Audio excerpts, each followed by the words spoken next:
हाँ, हुआ यूं। एक देहाती सर पे गुड़ की भेली बांधे लंबे चौड़े एक मैदान से गुजर रहा था। गुड़ की खुशबू थी। धूप चढ़ी तो सूरज की गर्मी से गुड़ की भेली बहने लगी। मासूम देहाती हैरान था। माथे से मीठे मीठे कतरे गिर रहे थे। वो जीभ से चाट रहा था। मैं देहाती, मेरे सर पर यह टैगोर की कविता की भेली किसने रख दी? ये अल्फाज हैं गुलजार साहब के। आइए आगे पढ़ते हैं। टैगोर मेरी जिंदगी में टर्निंग पॉइंट लाए थे। मैंने लिखना शुरू किया तो बचपन में पढ़ी उनकी गार्डनर ही बीज था।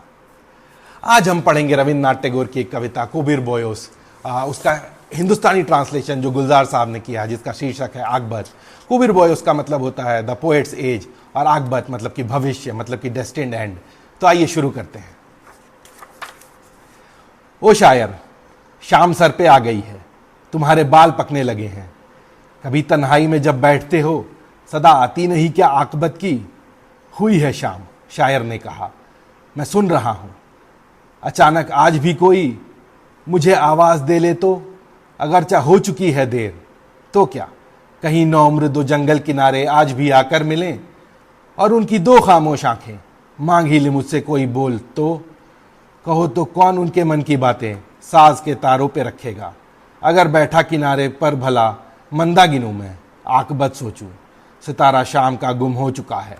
चिता बुझने लगी है जो नदी पर जल रही थी, परे जंगल के पीला चांद निकला है, सुनाई दे रहा है लोमड़ी का बोलना। मुसाफिर कोई गर इस रात में आकर सुने अंधेरों की सरगोशियां तो, बताओ कौन उनके कानों में फूकेगा आकर ये सारे राज जीने के? अगर मैं जिंदगी से तोड़कर रिश्ता अभी बंद कर लूं दरवाजे। मेरे पकने लगे हैं बाल, पर उन पर नजर क्यों है?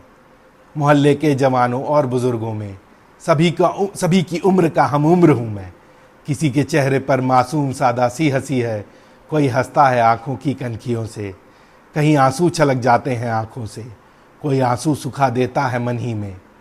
सभी अब तक मुझे आवाज़ देते हैं, मुझे फुर्सत कहाँ मैं आकबत सोचूं। मैं हर एक उम्र में हम उम्र हूँ सबका, अगर पकने लगे हैं बाल, मेरे बाल पकने दो।